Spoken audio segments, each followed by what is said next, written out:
What's up, guys? Welcome to another episode of True Crime Society podcast with Stephanie and Olivia. It is October 18th right now, 2 full days before we put out this episode. So that's where we're going to be in terms of being up to date on the Murdaugh, yes, I said Murdaugh case. Even though in the last podcast I addressed, I've heard it said Murdaugh, I've heard it said Murdaugh, I've heard it said Murdaugh, and we chose to say it the way that we chose to say it, and I said, don't message me if it's wrong. Many messages about how I'm a fucking idiot.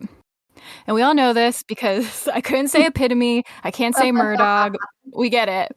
But apparently, Alex Murdaugh says his name as Alex Murdaugh. So we're going to run with that from now on. I will say it correctly. I will say it correctly so you can all rest easy. Seems to be a big point of contention because we've had so many messages from people saying, this is how I say it. This is like all different ways. There's hardly anyone who, has a definitive answer. We'll just run with how he says it in the 911 call.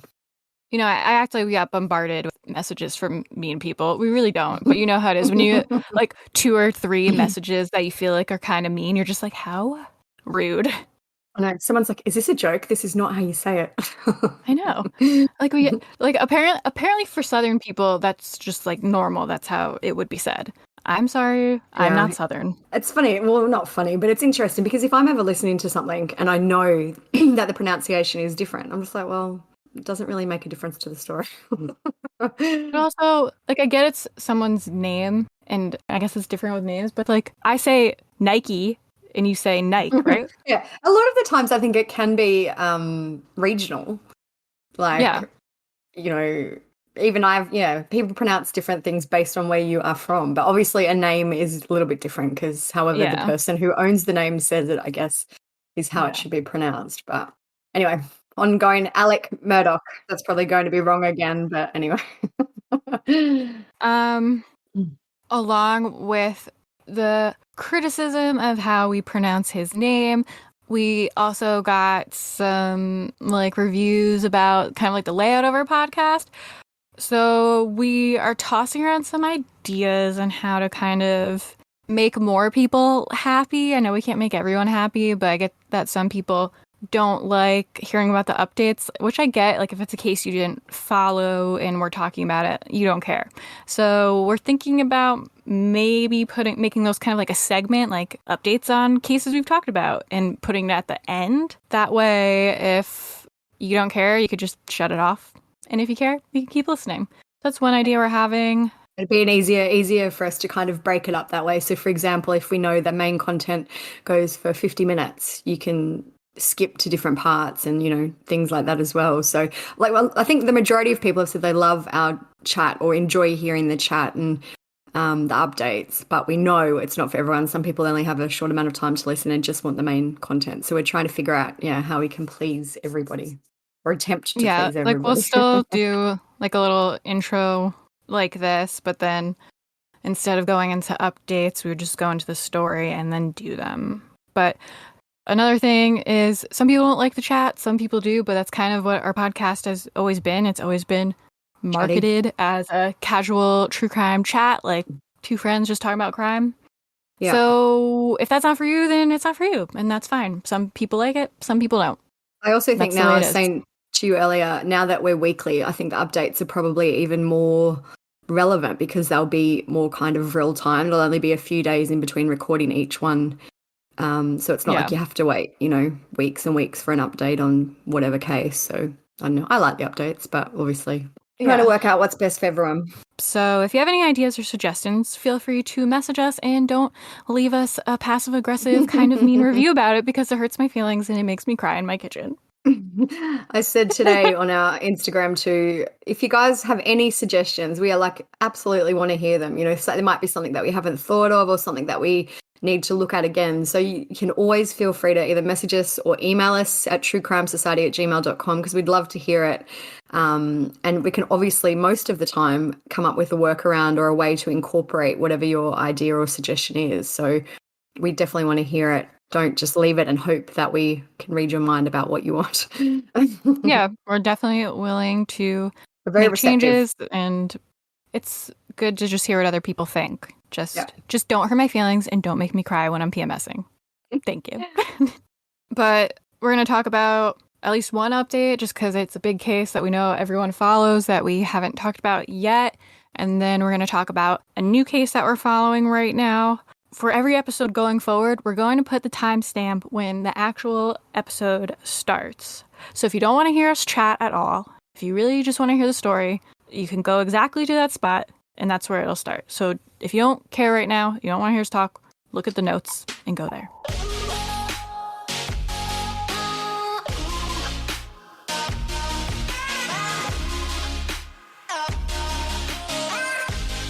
All right, so the one update we are going to talk about is Gabby Petito. I know this came out a few days ago now.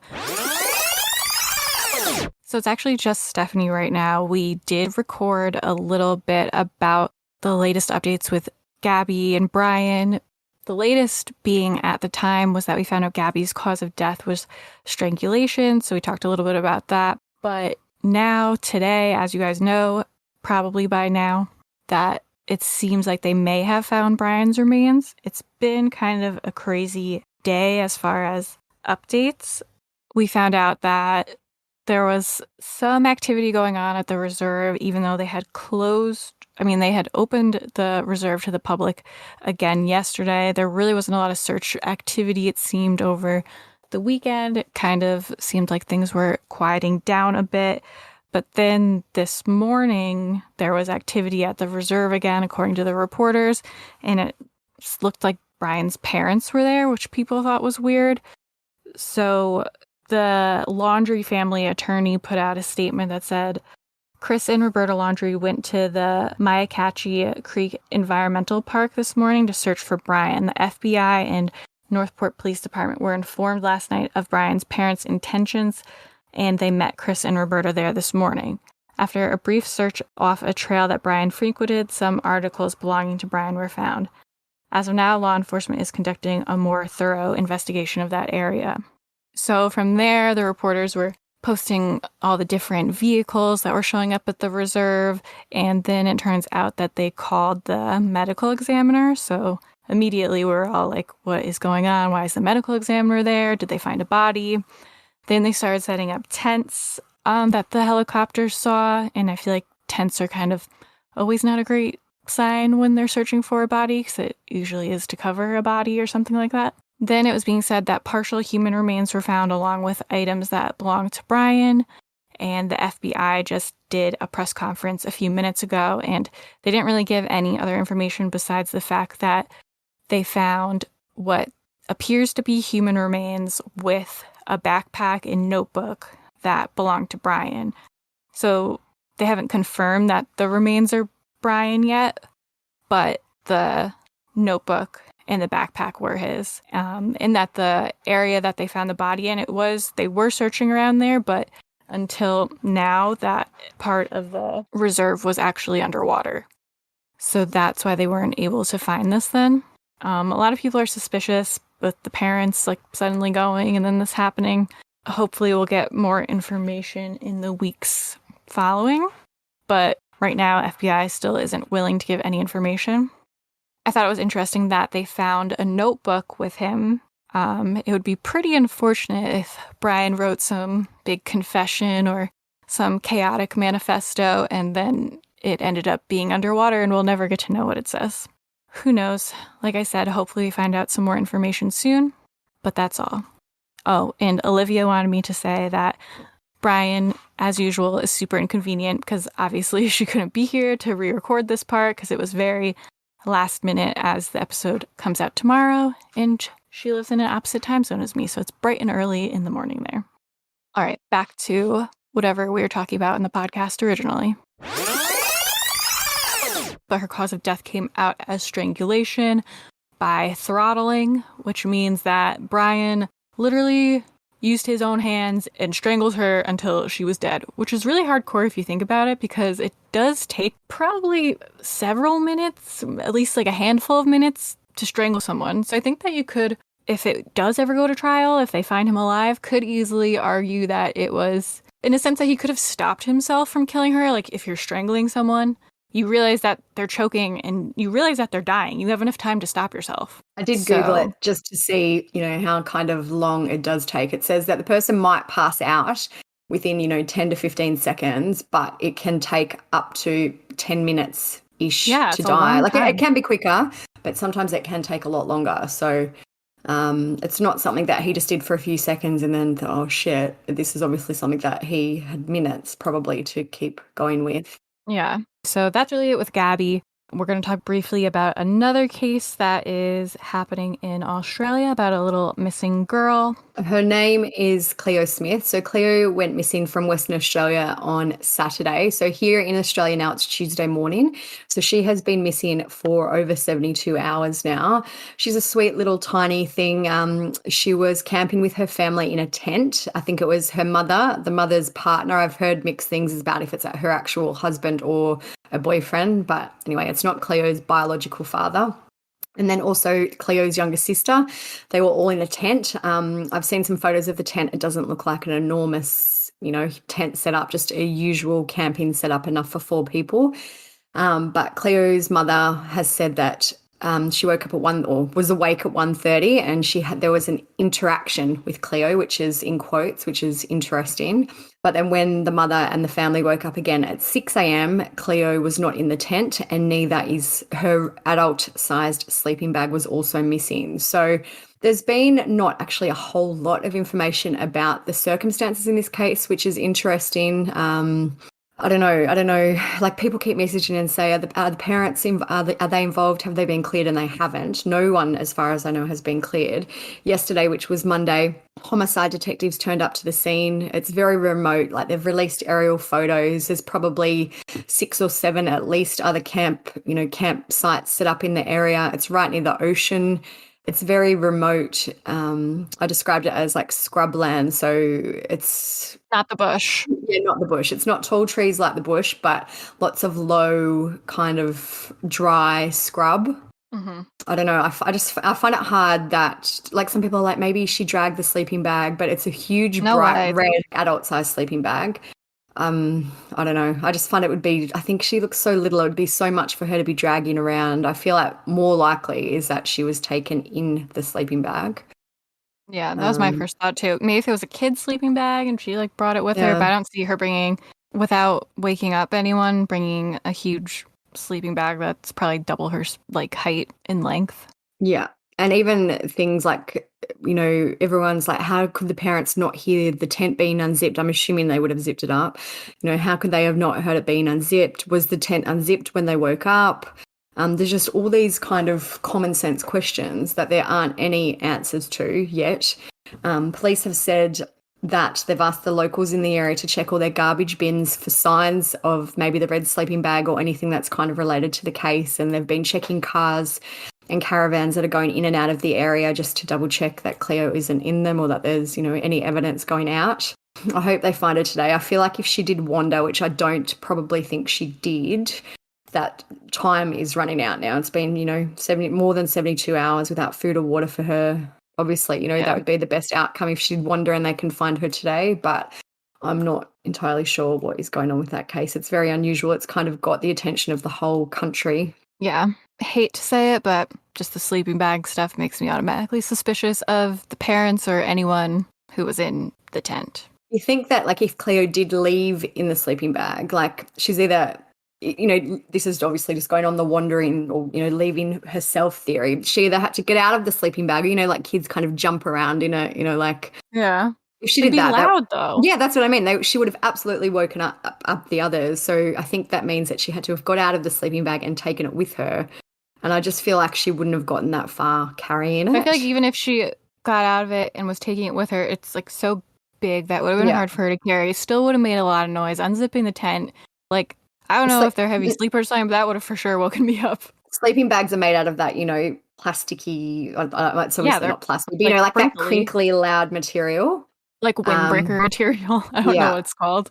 Yeah. So, I don't know, so, like people, and this is obviously all speculation, but people have been theorizing that they were drinking, the parents possibly, which is why they didn't hear Cleo, which, again, is a possibility. Obviously, we don't know. They might not drink. I don't know. But there's all these different theories going around about reasons why they may not have heard whatever happened. But Yeah, there's really not much info out yet. So no. So anyway, hopefully she'll be found soon. We've got a blog. I'll update it as more information comes out, but you can go and check it out. And hopefully by the time we record next time, there's some good news about her case.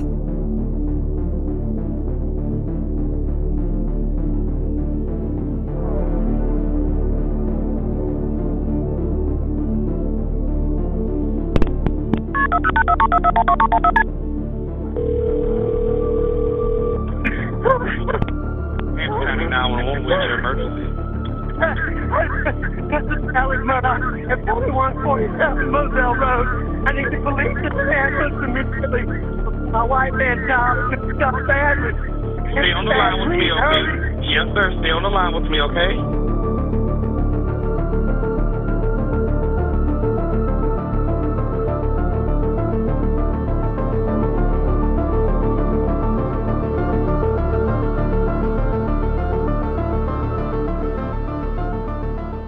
now we are going to finish talking about Alex Murdaugh. And some of this was recorded before, so there might still be a Murdaugh in there here or there. I'll try to edit them out to not offend anyone, but there might be one that sneaks in. Right, our best.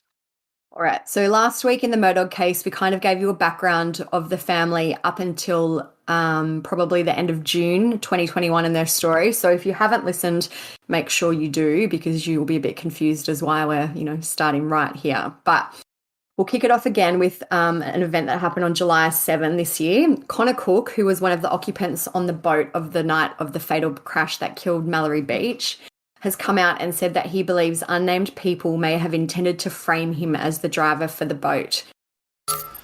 Jervis, thanks so much. Tonight only on Fox, a new lawsuit being filed against Alex Murdaugh, accusing him and others of trying to frame a teen for a deadly boat crash.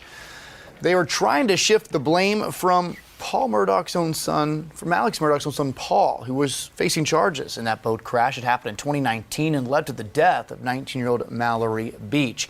Now, that charge was dismissed after he and his mom's death in June. I spoke with the lawyer representing Connor Cook, another teen who was on that boat when it crashed. He tells me that Alex Murdaugh was working behind the scenes to blame Cook for the crash. He also says Murdaugh encouraged the Cook family to hire an attorney who he knew personally. Here's more from this exclusive interview. In another piece of this lawsuit I find very interesting, troubling at the same time, is a man's name we've heard, to lawyer, Corey Fleming. And it's interesting he keeps popping up in a lot of these cases where it seems where Murdaugh's said, hey, you should get this attorney. And they come to find out, his relationship with Alex Murdaugh goes way back to college, and he's a godfather to one of the sons. I mean, his name's brought up in this lawsuit, and then you have the Gloria Satterfield case. It's a bizarre thing that this just keeps happening, and it's all coming to light in the last just couple weeks. Well, I mean, these are unfortunate coincidences for Mr. Fleming, and perhaps they're mere coincidences. Not a strong believer in coincidence, but my involvement in this case came about by reason of what the Cook family, the Connor Cook family, believed was being done to their son.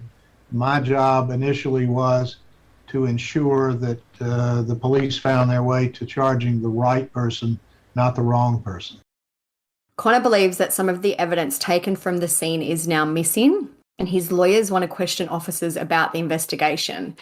So his lawyers have filed a petition to new depositions from the separate wrongful death suit, which is what we kind of spoke about last week too, on behalf of Mallory Beach's estate. They show at least 5 law enforcement officers were interviewed by attorneys about the actions during the boat crash investigation. This next bit of information comes from the Island Packet newspaper. This source has done so much work on this case. So if you really, you want to do even more of a deep dive, go and check out all their articles. Basically, the petition names the South Carolina Department of Natural Resources, the Beaufort County Sheriff's Office, and unknown others as defendants. In 20 days, Connor Cook will ask a judge for an order allowing him to depose and obtain the personal and law enforcement cell phones of the officers who investigated the crash. If a judge approves the order, Connor's attorneys will ask law enforcement officers about the boat crash investigation, statements collected from the boat crash passengers on body cameras and other video and audio footage, physical evidence collected, DNA and other biological evidence collected, phone, verbal and other communications that were taken throughout the investigation, investigative failures and deficiencies, the officer's relationship to the people involved in the investigation, which is an interesting one. Connor also believes that law enforcement officers failed to conduct an appropriate investigation. This is because the officers did not give Paul Murdaugh a sobriety test and other investigative irregularities, according to the filing. This led to a loss of evidence. So the people who have been named in the petition may have information as to a campaign to cloud the investigatory issues and disseminate false information in the community. So it's a lot of words, but basically they're saying that these people, or alleging that these people have tried to cover up what actually happened on the night to either lessen the blow for Paul and his family or to kind of shift the blame to someone else. And Paul didn't really get in any trouble considering he accidentally killed someone by being negligent. He didn't even have to have a monitor, like an alcohol monitor. He could do whatever he wanted. I wonder if he lost his boating license or anything like that even. But Connor Cook has basically said that he was almost charged, like basically that the police indicated that Connor should be arrested and charged as the boat operator with multiple counts of felony boating under the influence. So, which is crazy because there's also 3 other people at least that were on the boat that would have said Paul was driving it. So they also released around this time some recordings that were taken the night of the crash. You can hear, I don't think they're public, I'll have a look and make sure, but I've just found kind of the summary of them. But you can hear Mallory's boyfriend Anthony yelling at Paul, who tells police that Paul was the one driving the boat when it crashed and that Mallory was thrown into the swirling current. He said, this motherfucker needs to rot in fucking prison. He ain't going to get in no fucking trouble. When Paul allegedly smiled at Anthony erupted screaming, you fucking smiling like it's fucking funny. My fucking girlfriend's gone. So you can kind of see. Like they all knew that he was so privileged that nothing would even happen to him. Yeah. And that Paul knew, like, you know, he's just smug and smiling and, you know, nothing's going to touch me. Mug bitch society. So we're now at August 15, 2021. There was a solicitor who recused himself from the homicide cases of Paul and Maggie. Solicitor Duffy Stone told South Carolina Attorney General that Alan Wilson in a letter that he intended to recuse himself from the investigation into the Murdaugh homicides. Stone asked Wilson to assume all prosecutorial functions in this matter effective immediately and states the request came considering the events of today in the State Law Enforcement Division's investigation into the shootings. Doesn't specify what the details are. I hope we find out more about why, but I suspect this may have to do with kind of the whole old boys society and everyone being involved, and Duffy Stone has kind of realised what is going to happen. Yeah. All this kind of comes to light. Time for people to start resigning. Time for people, people are getting scared now, I think. Once people start resigning, that's how you know it's suspicious. So now we're at September 3. Alex Murdaugh resigned from his position at his law firm. There was allegations that came out that he'd been misappropriating funds for years from the law firm. So this is the start of the absolute chaos and wildness, even more so of this case. September 4, so this is the day after he resigned, at 1:34 p.m, Alex Murdaugh made a 911 call. He told the dispatcher that he'd been shot in the head while changing the tyre of his car. His story was that a truck passed him while he was working on the car, turned around and came back, and someone in the truck shot him in the head. Alex was airlifted to the Memorial Health University Medical Center in Savannah, his lawyer said, and he was able to speak with family members by a cell phone that afternoon. His family released a statement the same day, and they said the Murdaugh family has suffered through more than any one family can ever imagine. We expect Alex to recover and ask for your privacy while he recovers. It's interesting that they released a statement. Like, Who do they think they Yeah, are? like we don't need a statement. No, no one asked. I guess that they were probably getting a lot of calls or whatever, but it just seems weird that they think they're, eligible to release a statement. Like, who are you? So even though Alex was airlifted to the hospital, which seems strange to me because the gunshot turned out to be superficial.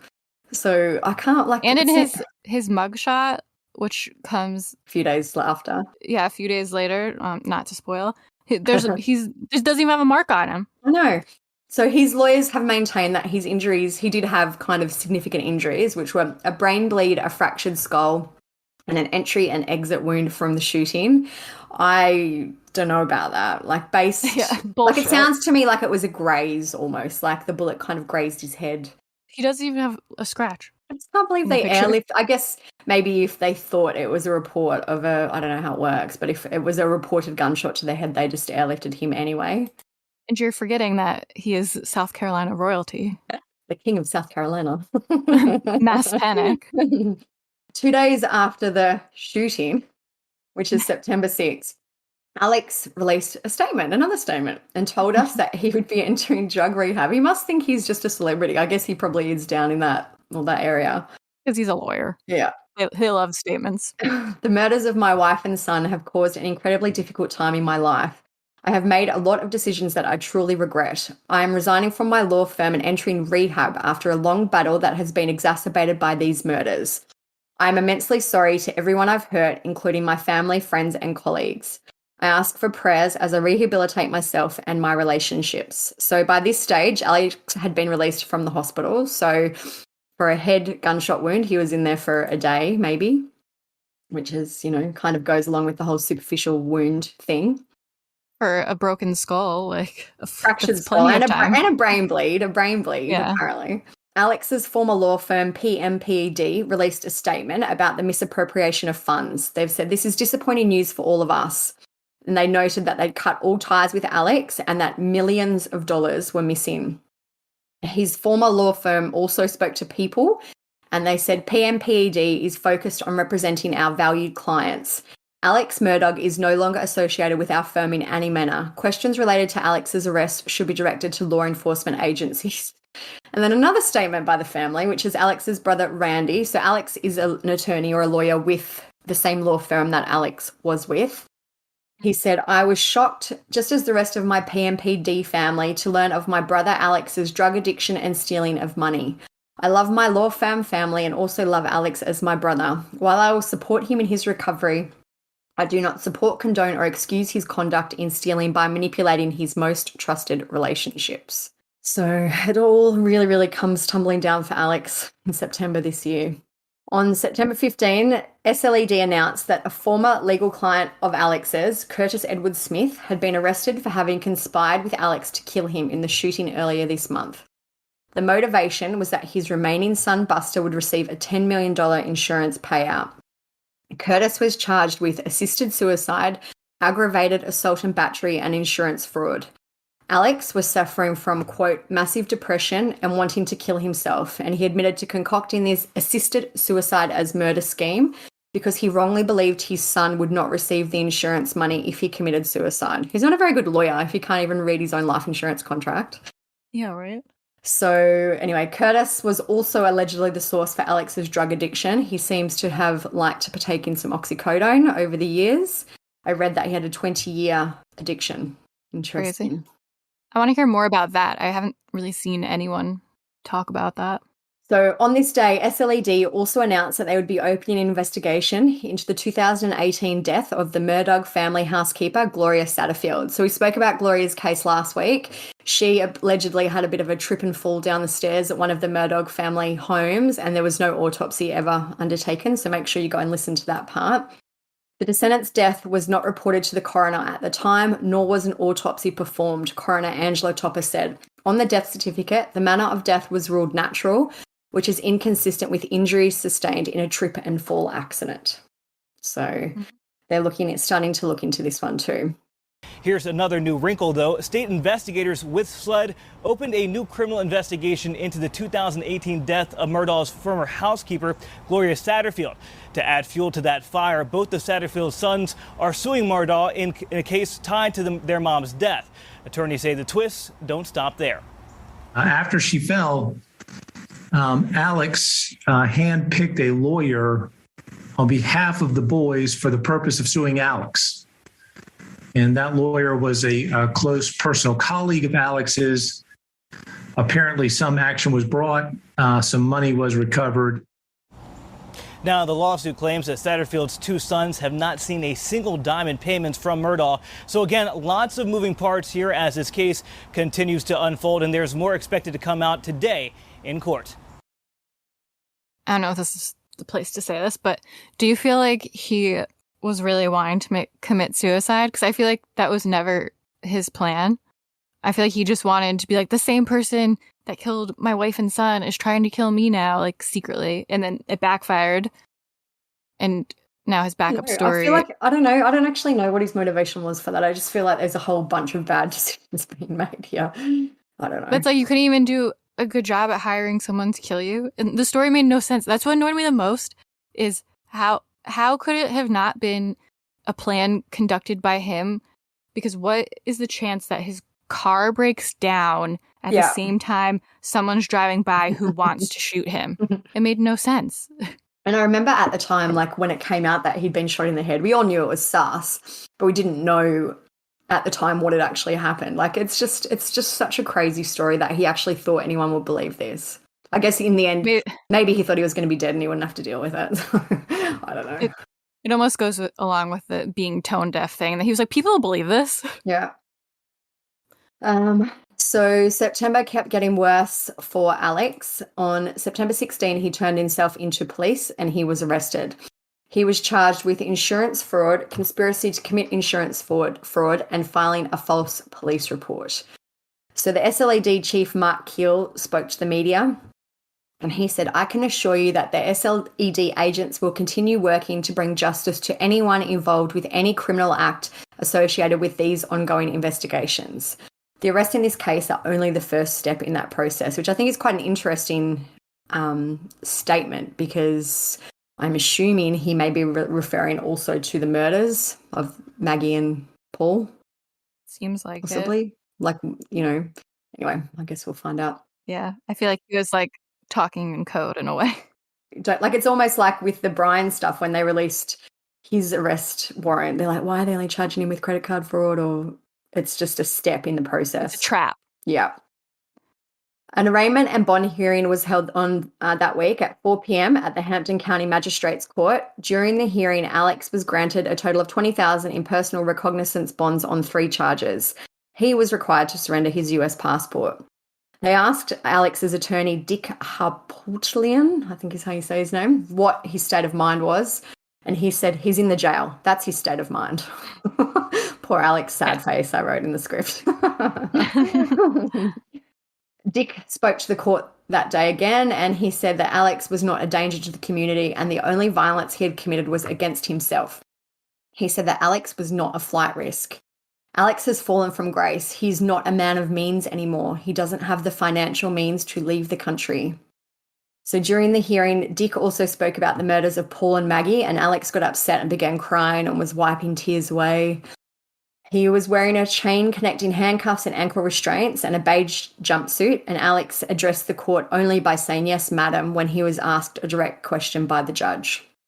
Dick also spoke in the court that day about how Alex's addiction had spanned over 20 years, and his team of attorneys released a statement. They said, on September 4, it became clear that Alex believed that ending his life was his only option. Today he knows that's not true. For the last 20 years, there have been many people feeding his addiction to opioids. During that time, these individuals took advantage of his addiction and his ability to pay substantial funds for illegal drugs. One of those individuals took advantage of his mental illness and agreed to take Alex's life by shooting him in the head. Fortunately, Alex was not killed by the gunshot wound. Alex is fully cooperating with SLED in their investigations into his shooting, opioid use, and the search to find the person or people responsible for the murder of his wife and son. Alex is not without fault, but he is just one of the many whose life has been devastated by opioid addiction. It's interesting because basically they say in that whole statement that it's not his fault. That everyone took advantage and gave him the drugs, but at the end it's not his, he'll take the fault at the end. I was just going to say the same thing. Apparently, Alex is the victim here. Like, everyone has done him wrong. Yeah, drug dealers suck and are dirtbags, but Alex is not the victim here. Yeah. Yeah. Like, no one conned him into doing drugs. And there was it's funny when you think about all these dead people associated. So his wife, his son, the housekeeper, Mallory, all these people have died. And it's just that whole thing is just all about Alex still. Yeah. And it's all the drug dealers' faults. Yeah. So Alex's former law firm, PMPD, released yet another statement at the end of September. They said he lied and stole from us. No member was aware of Alex's scheme. When we learned he betrayed our trust, we requested his resignation immediately. We have yet to speak to anyone who is aware of his addiction to opioids. So he seems to have hidden it well. Like, I have actually no doubt that he was addicted to drugs for a long time. But I wonder if they just kind of let him ride on his coattails, of the Murdaugh family name and all that type of stuff. Yeah. The law firm also spoke about the funds that Alex Murdaugh allegedly took from their firm, and they said it will not affect their business operations. No client will suffer a financial loss as a result of Alex's misconduct. I guess they've had a lot of questions from, their clients about what will happen. They also spoke about the death of Gloria Satterfield and the claims that there was a substantial amount of money that was collected in a death settlement case, and the family didn't see any of it. We have read the media reports from the lawsuit and settlement regarding the death of Gloria. If these reports are accurate, we are stunned as to what has occurred. It is important for everyone to know that PMPD did not represent Alex in that case. His insurance company hired counsel to represent him. There's been a few updates. We'll go into them kind of in chronological order, so we'll circle back to the Gloria settlement in a minute. The earliest update was that there's been a change of venue motion filed by the attorneys representing Parker's store, which we spoke about in the last episode. That's where Paul bought the alcohol that they all drank before the fatal crash. They wanted to move the venue to another county, but a judge denied that request. This info came from Fox News. South Carolina's 16th Circuit Judge Daniel D. Hall denied a change of venue motion, ruling that the defendant Greg Parker, the CEO of Parker's Convenience Stores, failed to present enough evidence that changing the venue would promote convenience of witnesses and ends of justice. The decision filed in Hampton County Common Pleas Court Friday. The plaintiff, Beach's mother, Renee Beach, as well as the other two defendants, Alex Murdaugh and his son Buster, are all from Hampton County and had opposed the change of venue. I did read an article that the Parker's store owner wanted to change it because he said a lot of them work night shift, so if they have to be at the court at 7 a.m., there's no way they could be ready for work at 7 p.m. and things like that. So it's, it's a bit of a non-update, but I guess it just shows that things are still happening in the case. Just a few days ago, a settlement was reached again in the Gloria Satterfield case. They got new lawyers after kind of the first payment for their death settlement never came through. The Bland Richter LLP is their new law firm. They said a settlement was reached between Satterfield's estate, Corey Fleming, who was their first lawyer, and the insurance carrier connected to the lawsuit. They said Mr. Fleming and his firm agreed that the estate will be paid back all legal fees and expenses. So basically, Corey Fleming, the allegation is that he kind of worked with Alex Murdaugh to siphon this death settlement money so that the Satterfield family never saw any of it. There was a total of $4.3 million. So I don't get how people think they can just get away with stuff like that. I guess Alex just thought he was invincible, and, he did get away with it for a few years, but this is actually a really crazy part of this case that he thought he could get away with it. It turns out that the first lawyer was referred to Gloria's sons by Alex Murdaugh, and that the lawyer was also one of Alex's best friends and college roommates. So this is the whole old boys society working together to kind of siphon this money. We learned a little bit more about this whole money laundering scheme on October 5. Alex had diverted the death settlement into an account that was said to be fraudulent. Gloria's sons said they trusted Alex. I guess, their mother had worked for him for 20 years, and they said they trusted him to handle the insurance proceeds correctly, and that Alex and his team all lied to them in the handling of money. Basically, long story short, Alex made a fake company that these checks were sent to. Like fake payouts, basically. Yeah. Right. So in the court documents, you can see copies of checks which show the exact dollar amounts of death settlement money that was approved, but it never reached the Saddlefields. The checks had a false name for the recipient and were sent to a PO box in Hampton. This info comes from thestate.com. It says, over the next few months, Beaufort attorney Corey Fleming made 2 separate wrongful death claims for Satterfield's son, one for $505,000 and one for $3.8 million. Of the $3.8 million, the sons were supposed to receive $2.76 million, with the rest going to attorney's fees. The attorneys met with Judge Mullen on both claims and both were approved. However, checks attached to the filing show that for both claims, Fleming wrote settlement checks to an account titled Forge. Forge Consulting is an Atlanta-based company known for creating settlement structures to stretch out settlement payments over time. Forge recently released a statement saying it had no involvement in or knowledge of the alleged inappropriate conduct of Alex Murdaugh. Fleming was directed by Alex to write the checks to Forge, which were then sent to the PO box in Hampton. So basically, it sounds like Alex has created this Forge company to make it look like it was a legit settlement company.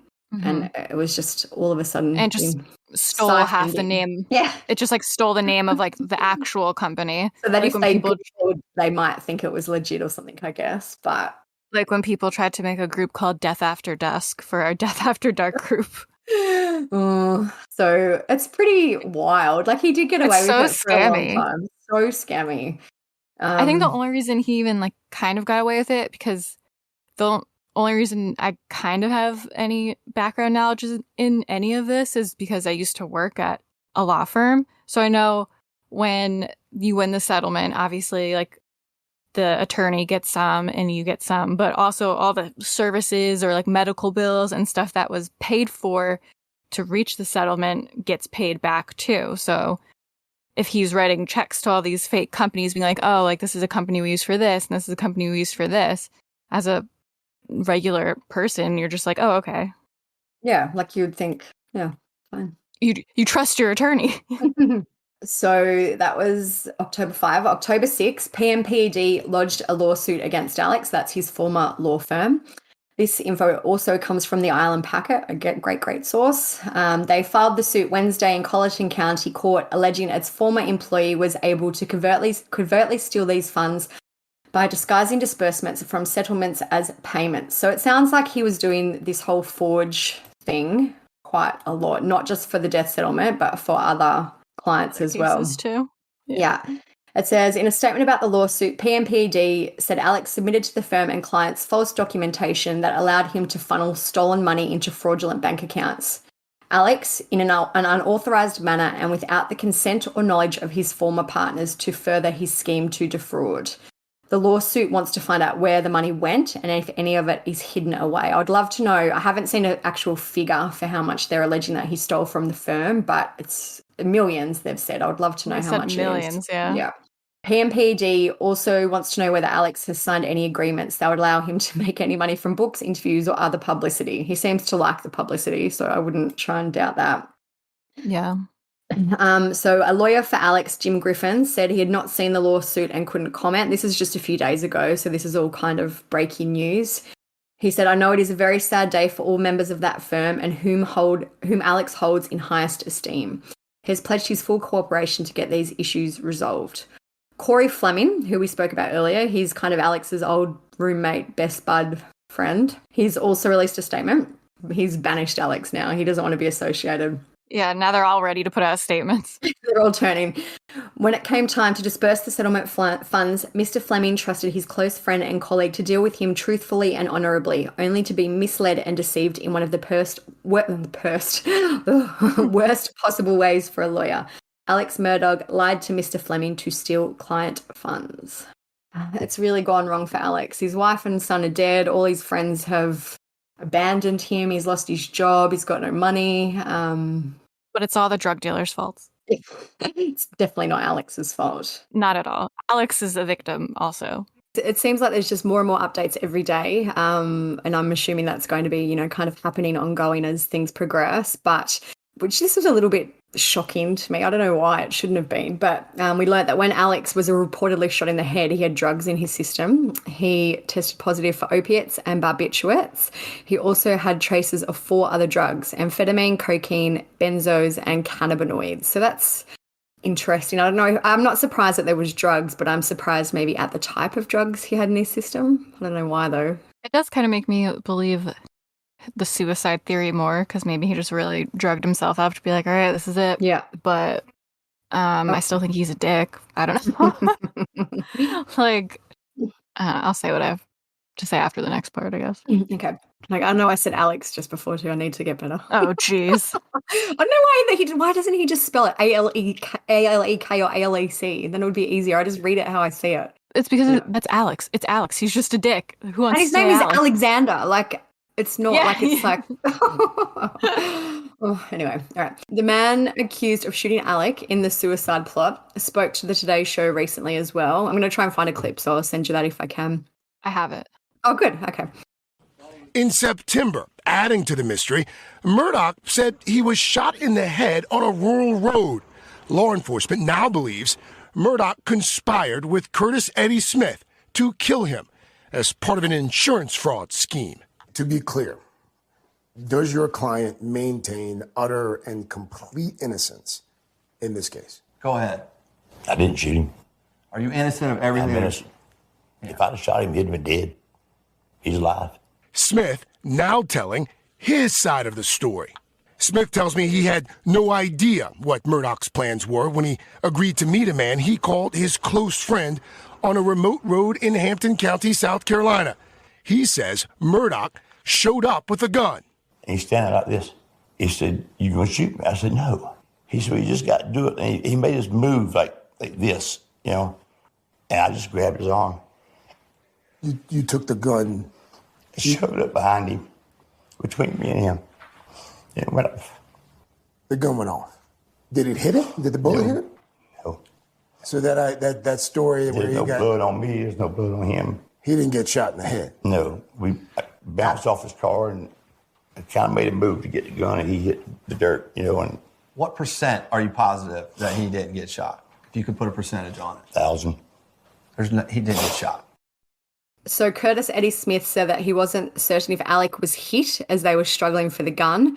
Curtis said that he didn't know Alec wanted to be killed until he met him on the road, and the gun fired as he tried to wrestle it out of his friend's hand. So if you remember before, Curtis or Eddie was Alec's kind of drug dealer, I guess, gave him the drugs that he'd been addicted to for decades. So I guess that's why it says, you know, out of his friend's hand.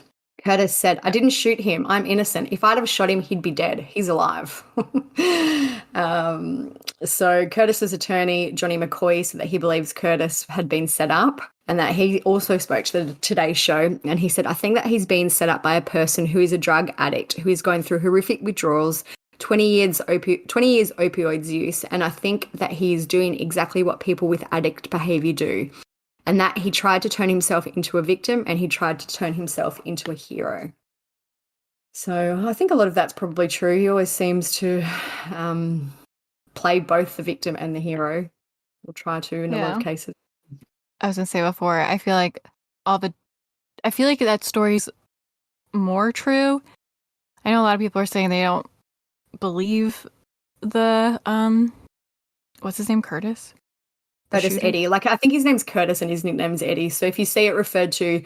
Why do they keep doing this? I don't know. Everyone's got different names in this case. But sometimes you'll see Curtis, sometimes you'll see Eddie. So it's the same person.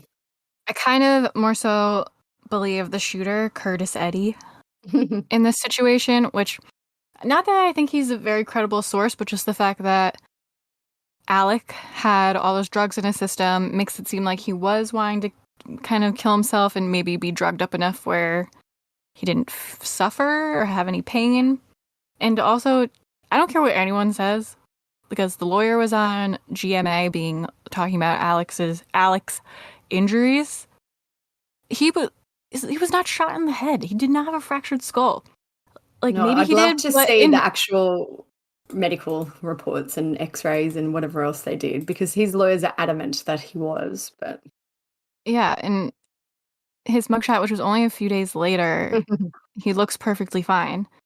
But I almost believe what Curtis Eddy was saying, that he was trying to get him to kill him, and then Curtis Eddy said no. So then Alec put the gun to his head and then wrestled. They had like a little wrestling, tried to get it out of his hand, and the gun went off. I'd believe that more than he was shot in the head. Crazy. Yeah.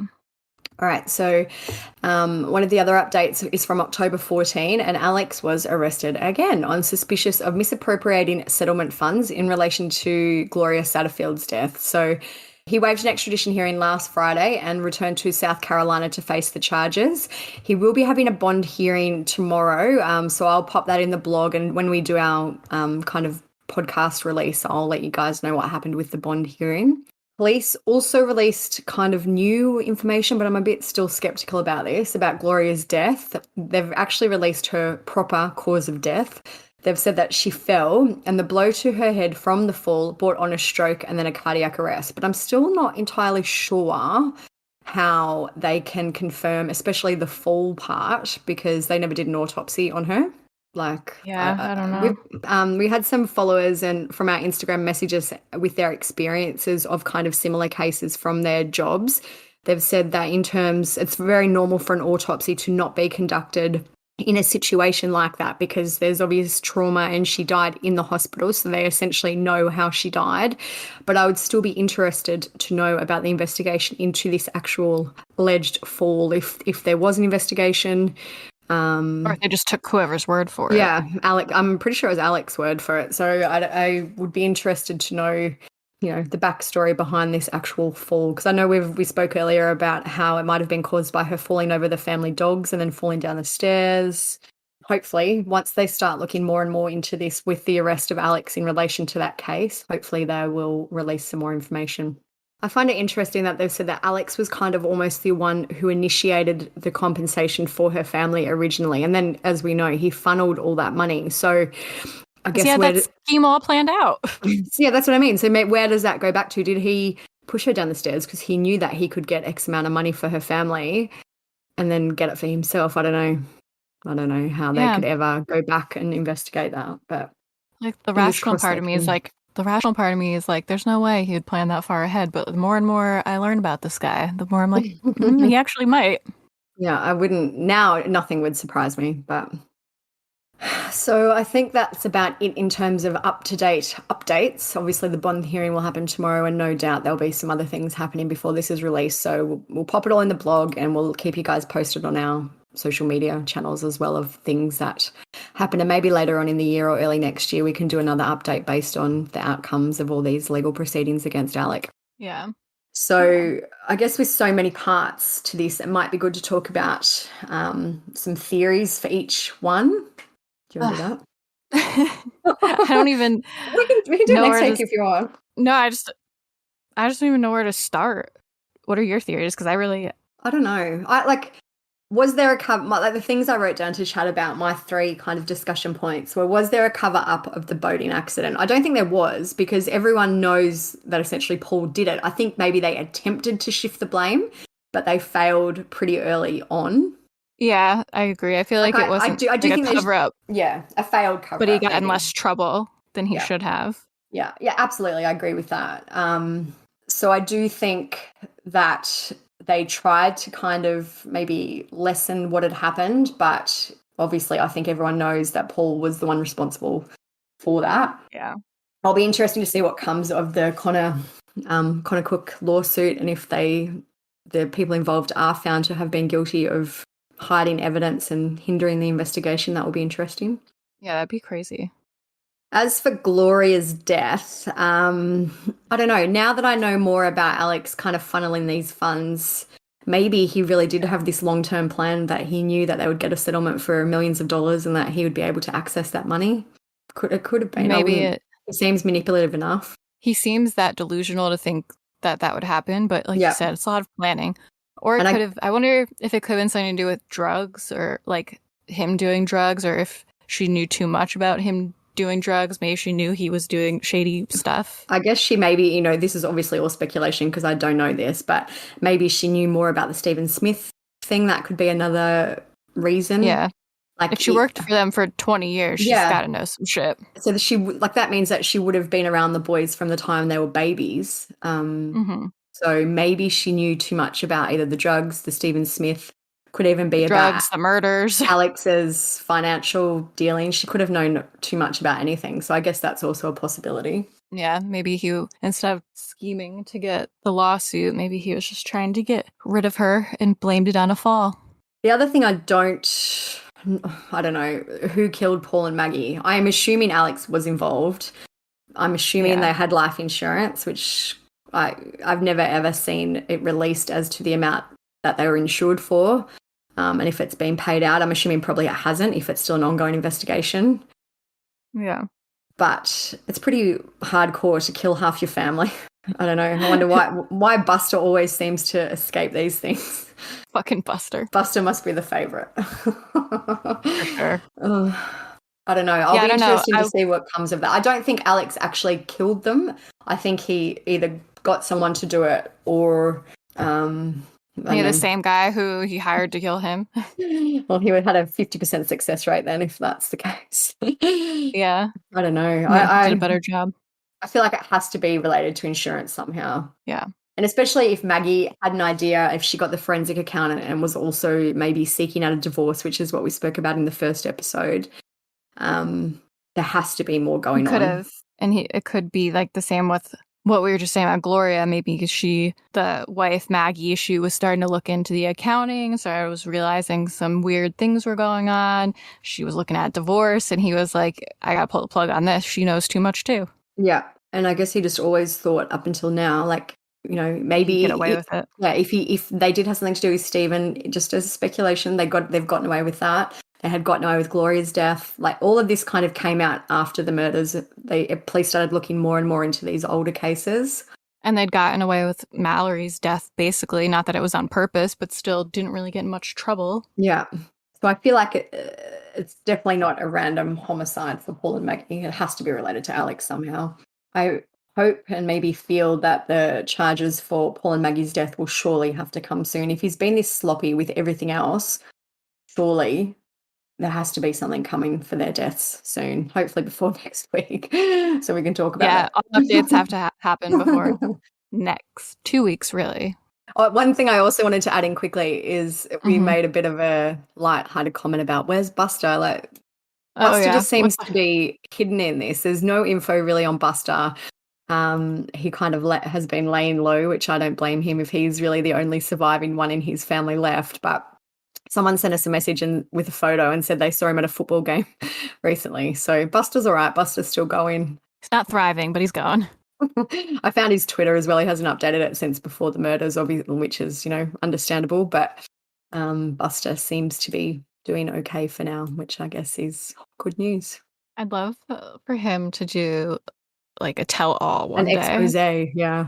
Yeah, because I just want to know, I think it's so crazy the amount of drugs that Alec was doing. I'd love to know what their home life was like, and if they ever, like, not that he would really say, but I would just like to know if they ever knew how shady a lot of this stuff was. I feel like they must know some of it, but they just Buster probably has some crazy stories.